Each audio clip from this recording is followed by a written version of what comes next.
ప్రసక్తే లేదు. కానీ దేనికైనా ఒక గడువు పెట్టుకొని ఆ గడువులో పూర్తయ్యేలాగా చేయాలి. అభివృద్ధి లేనిదే సంక్షేమం లేదు. అభివృద్ధి కోసం కూడా మరి ఇప్పుడు త్వరితగతిన మరి పారిశ్రామికవేత్తల్ని, దేశ విదేశాల్లో ఉన్న పారిశ్రామికవేత్తలందరినీ కూడా మరి రిక్వెస్ట్ చేసి ఫాస్ట్ క్లియరెన్స్లు ఇస్తాం, మీరు మంచి పథకంతో ముందుకు రండి, పనులు ప్రారంభించండి అని చెప్పి ఒక పక్క ఆర్థిక వ్యవస్థకి ఊతం ఇచ్చే విధంగా మరి ముఖ్యమంత్రి గారు అహర్నిశలు ఆయన కృషి చేస్తున్నారు. సో ఆయన కృషికి తగ్గ ఫలితం తప్పకుండా వస్తుంది. అలాగే మరి ఇంకాస్త రుణం తీసుకోవాలి అంటే ఉన్న రుణం తేలాలి, ఏ రకంగా రుణం తీసుకోవాలి. అలాగే మరి బడ్జెట్లో అభివృద్ధిలో భాగంగా చాలా టాక్సేషన్ కూడా పెరిగే అవకాశం ఉంది. అట్ ది సేమ్ టైం చెత్త మీద పన్నులు లాంటి కొన్ని చెత్త పన్నుల్ని తీసేయవలసిన అవసరం కూడా ఉంది. సో ఈ అన్నిటిని సమన్వయం చేసుకుంటూ అభివృద్ధితో పాటు ఇచ్చిన మాట నిలబెట్టుకునే దిశగా సంక్షేమం ఉంటుంది. మరి ఇమ్మీడియట్గా కామెంట్లు చేసి ప్రతిపక్షం వాళ్ళు కూడా చులకనవ్వకుండా ఉండాలి అని నా సూచన. తప్పకుండా త్వరితగతిన ఇతర పథకాలన్నీ కూడా ఖచ్చితంగా మా గౌరవ ముఖ్యమంత్రి గారు అమలు చేస్తారు అని ఆశించడంలో ఎటువంటి సందేహం వలదు అని నేను ఖచ్చితంగా చెప్పగలను. ఇక ఇవాళ ఓటాన్ అకౌంట్ బడ్జెట్లో కూడా మరి ఇరిగేషన్కి, జలవనరులకి 13,308 కోట్లు కేటాయించడం జరిగింది ఈ 4 నెలలకు. ఎందుకంటే మరి చాలా బిల్స్ కూడా ఆగిపోయి ఉన్నాయి. వాళ్ళకి ఎంతో కొంత పాత బిల్లు క్లియర్ చేయకపోతే పనులు ముందుకు జరగవు. మరి కాంట్రాక్టర్లు అందరూ పారిపోయి ఉన్నారు. మరి అదే జలవనరుల శాఖలో మరి మా వ్యవసాయం సంగతి చూస్తే ఎక్కడ 5 సంవత్సరాలుగా గేట్లకి గ్రీజ్ కూడా పెట్టలా. మొన్న ఏదో వదలు వచ్చినాయంటే కొన్ని చోట్ల గేట్లు ముయ్యాలి, కొన్ని చోట్ల గేట్లు తీయాలి. ఎలా ఉన్నది అలాగే ఉంది. గేట్లు తెరుచుకోవట్లేదు, గేట్లు మూసుకోవటం లేదు. గుడ్ల మెల్ల మా ఏరియాలో మేము ముందే కొన్ని డ్రైన్లు, కాలువలు పూడిక అంటే ఆ గుర్రపు డెక్క, ఆ కిక్కిస అనే ఆ వీటిని తీసినందువల్ల కొంత బెటర్ ఫ్రీ ఫ్లో ఉండబట్టి డ్యామేజ్ చాలా వరకు కంట్రోల్ అయింది. సో ఇరిగేషన్కి ఈ సమయంలో ఇంత అమౌంట్ కేటాయించడం అనేది గొప్ప నిర్ణయం. దీన్ని బట్టే అభివృద్ధి ఏ రకంగా ఉండబోతోంది అనడానికి ఒక మచ్చు తునగ్గా జనరల్గా ఓటాన్ అకౌంట్ని ఎవరు సీరియస్గా తీసుకోరు. అయినప్పటికీ కూడా ఓటాన్ అకౌంట్లో కూడా మరి జలవనరుల కోసం, జీవాధారమైన జలవనరుల కోసం మరి ఇంత అమౌంట్ పెట్టారు అంటే మరి అది ముదావహం. డెఫినెట్గా ఈ విషయంలో ముఖ్యమంత్రి గారిని అభినందించి తీరాలి. ఏ పార్టీ వాళ్ళైనా పార్టీలకు అతీతంగా ముఖ్యమంత్రి గారిని అభినందించాలి. ఇక మా నియోజకవర్గానికి వస్తే ఏమైనా ప్రశ్నలు ఉంటే అడగండి. నేను నియోజకవర్గ సమస్యలు దీని గురించి వెళ్తున్నా. అది మీ ముందు జాగ్రత్తగానే మీరు బోధులు ప్రక్షాళన చేశారు కదా సార్. యాక్చువల్గా ఏంటంటే ఈ టైంలో, ఈ వరదలు వచ్చే టైంలో అంటే ప్రతి ఏరియాలో కూడా, ప్రతి మండలంలో కూడా కొన్ని 100 ఎకరాలు ముంపుకి గురి అయ్యాయండి. మీరు ముందు చూపుతోటి ఇలాగ ప్రక్షాళన చేయటం వల్ల ఏంటంటే సార్ రైతులందరూ కూడా చాలా ఆనందం నష్టం చేస్తున్నారు సార్ ఈ విషయంలో. దాని గురించి కూడా ఏంటంటే ఇంకా మిగిలింది ఏంటంటే కాలువలు కూడా పూడిపోయినాయి సార్. ఇప్పుడు వరకు ఏంటంటే పైన చెత్త తీసేది కానీ సార్ ఎవరు కూడా దాన్ని తవ్వటం అనేది ఇప్పటి వరకు జరగలేదు సార్. దానివల్ల కూడా వాటర్ అవును, ముఖ్యంగా డ్రైన్లో పూడిక చాలా ఎక్కువగా ఉంది. అది కూడా చెప్తా. ఇప్పుడు ఇది నియోజకవర్గం సమస్య, అది నేను చెప్తా. ఇంకేమన్నా మేజర్ స్టేట్ ఇష్యూలు కానీ ఇంకేమన్నా వర్గీకరణ జరిగింది కదా సార్. ఇప్పుడు దశాబ్దాల కాలం నుంచి అది కోర్టులోనే ఉండిపోయింది కదా సార్. ఇప్పుడు 6 ధర్మాసనం పెద్దలు కూడా ఏడుగురు దాని మీద స్పందన అది ఎన్నాళ్ళుగానో పెండింగ్ లో ఉంది. ఇన్ఫాక్ట్ మా ముఖ్యమంత్రి గారు గతంలో కూడా ఈ వర్గీకరణని మరి సమర్థించినట్టుగానే నాకున్న సమాచారం. అలాగే మరి కూటమిలో భాగస్వాములైన భారతీయ జనతా పార్టీ కూడా మరి పెద్దలు నరేంద్ర మోడీ గారు మొన్న ఎన్నికల ముందు హైదరాబాద్ వచ్చినప్పుడు మందకృష్ణ మాదిగ గారిని కూడా చాలా స్పష్టంగా ఆయన కోరుకోవటం, ఇలా చేయటం న్యాయం అని చెప్పి ఆయన చెప్పడం జరిగింది. నిజమైన అసలు రిజర్వేషన్ ఎందుకు పెట్టారు అన్నది మనం ఆలోచిస్తే, రిజర్వేషన్ అండర్ ప్రివిలేజ్డ్ ఎవరైనా ఉంటే సమాన అవకాశాలు లేని వారికి అవకాశం ఇవ్వటం కోసం ఈ విద్యలో కానీ ఉద్యోగాల్లో కానీ ఈ రిజర్వేషన్ అనే వ్యవస్థ వచ్చింది. ఇప్పుడు ఎస్సీ సామాజిక వర్గాల్లోనే ఒక పర్టికులర్ సామాజిక వర్గం, అంటే పేర్లు అనవసరం, ఒక పర్టికులర్ సామాజిక వర్గం అన్ని రంగాల్లో ముందుకు వెళ్ళింది. కాబట్టి వేరే మన కృష్ణమాదిగ గారికి సంబంధించిన సామాజిక వర్గం వారు ఎక్కువగా ఇంకా ఆ రిజర్వేషన్ ఫలాలని అందుకోలేకపోతున్నారు. కాబట్టి ఇప్పుడు రిజర్వేషన్ ఎంత పెట్టారు, అప్పర్ కాస్ట్లో వాళ్ళకి ఎక్కువ అవకాశాలు ఇంత ముందు నుంచి ఉన్నాయి. కాబట్టి వారు తదుపరి అవకాశాలను కూడా ఈజీగా అందిపుచ్చుకోగలరు. సో కాబట్టి గతంలో అవకాశం దక్కని వారికి అవకాశం రావాలి అంటే రిజర్వేషన్లు ఉండాలి అని పీసీ రిజర్వేషన్లు, ఎస్సీ రిజర్వేషన్లు పెట్టడం జరిగింది. ఇప్పుడు ఆ ఎస్సీ రిజర్వేషన్స్లో ఒక పర్టికులర్ సామాజిక వర్గం త్వరగా వారికి గతంలో అనగబడి ఉన్నప్పటికీ కూడా, అప్పుడు అవసరం ఉన్నప్పటికీ కూడా త్వరగా ఆ కేటగిరీలో త్వరగా అభివృద్ధి మార్గంలోకి ఎక్కువ మంది వచ్చారు. కాబట్టి వారి రిజర్వేషన్ వారి జనాభా ప్రాతిపదికన వారికి ఇస్తూ, ఇతర అదే దళిత సామాజిక వర్గంలో అంతకంటే చాలా తక్కువ అవకాశాలు వస్తున్న వారికి కూడా అవకాశం రావటం కోసం ఈ వర్గీకరణ అనే దాన్ని సోదరుడు కృష్ణమాదిగ అది ఎన్నాళ్ళుగానో కొన్ని దశాబ్దాలుగా తను పోరాడుతున్నాడు.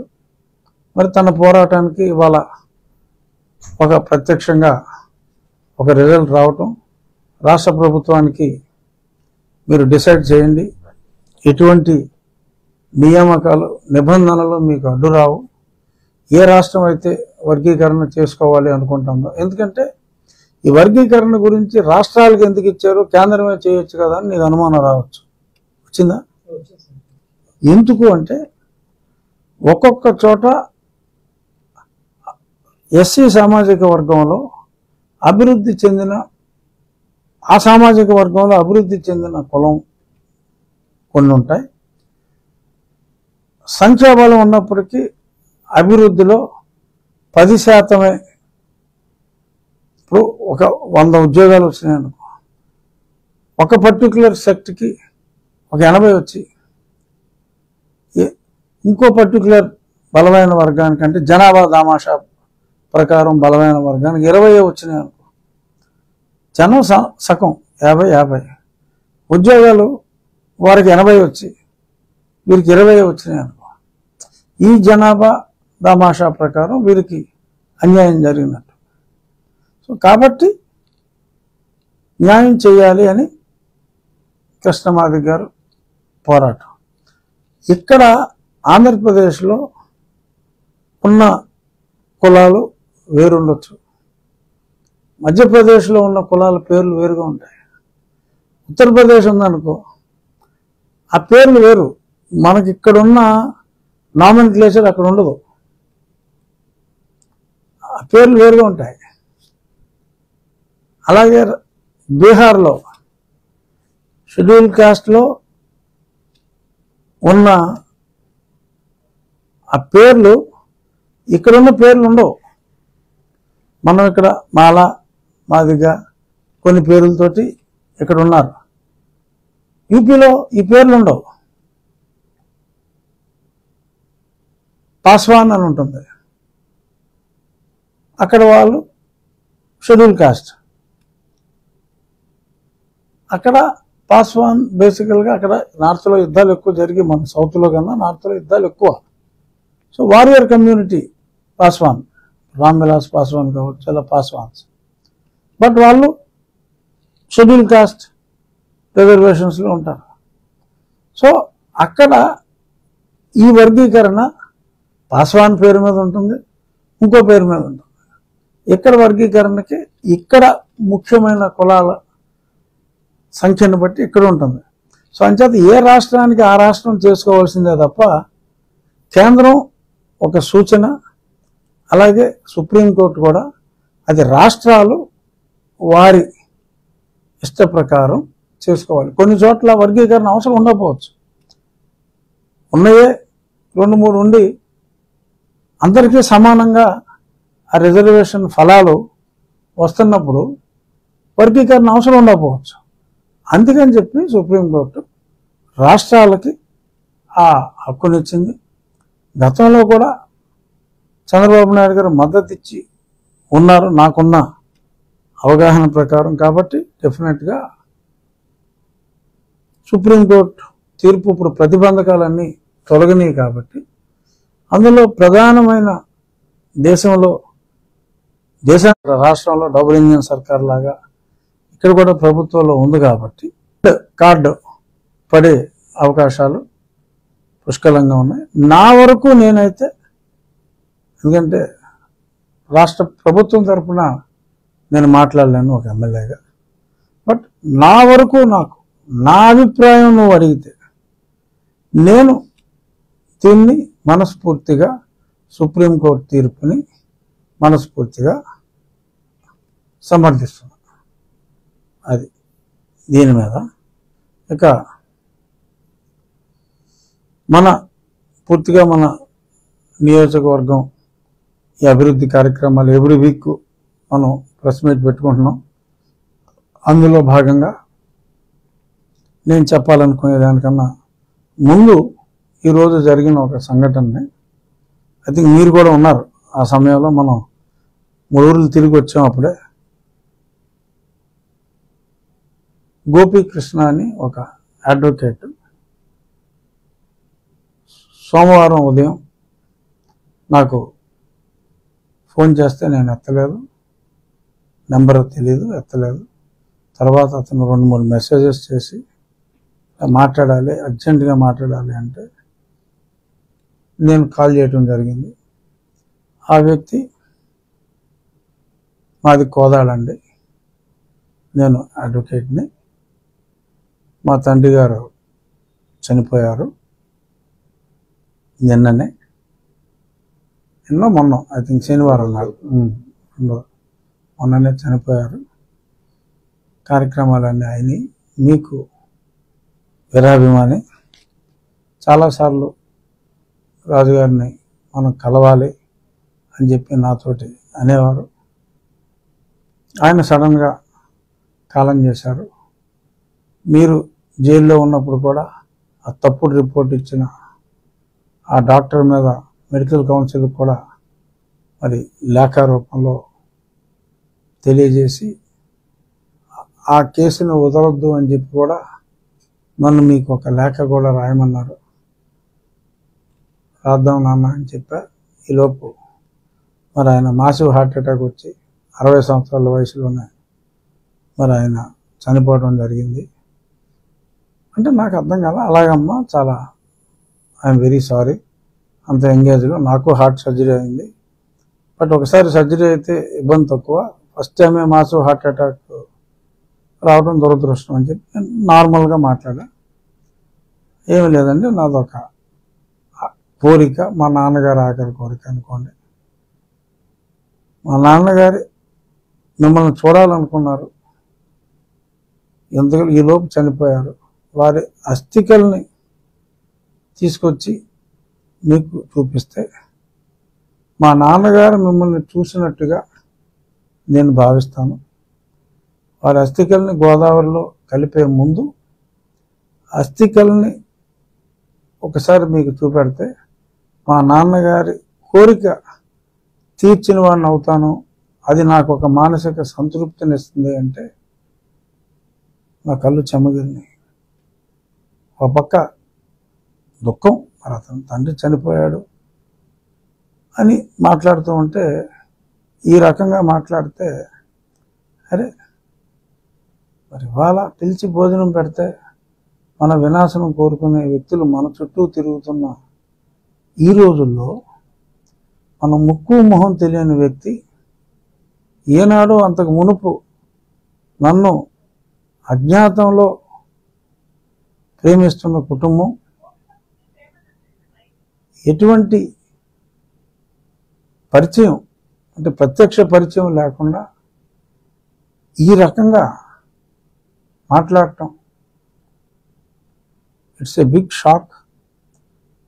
ఇంకా ప్రపంచం ఇంకా ఉంది అంటే ఇటువంటి హృదయం ఉన్న మనుషులు, ఇంకా ప్రేమానురాగాలు అనేది మనుషుల్లో ఉన్నాయి, మనుషులు అందరూ చెడ్డవాళ్ళు కాదు అని ఒక ఐ ఓపెనర్ లాగా నాకు అనిపించింది. మరి ఈరోజు అతను ఇక్కడికి రావటం, అడ్వకేట్ గోపీకృష్ణ మీరందరూ కూడా చూశారు, కారులో వారి బంధువులతో కలిసి అస్థికలు తీసుకుని వెళ్తూ మరి నేను వారి తండ్రి గారికి నమస్కరించినట్టుగానే భావించి మరి ఆ అస్థికల ఆ మట్టి కుండకి నమస్కరించడం జరిగింది. అనిపిస్తుంది ఇంతకన్నా అంటే అంటే అది ఆనందించవలసిన సమయం కాదు, కానీ ఒక సాటిస్ఫాక్షన్, ఇంకా మంచితనం మిగిలి ఉందన్న ఒక తృప్తి. అలాగే మరి ఇంతమంది హృదయాల్లో మనం తెలియని వారు, మనకి ఎటువంటి పరిచయం లేని వారు ఇంతమంది హృదయాల్లో ఒక వ్యక్తిని, కుటుంబ సభ్యుల్ని, తల్లి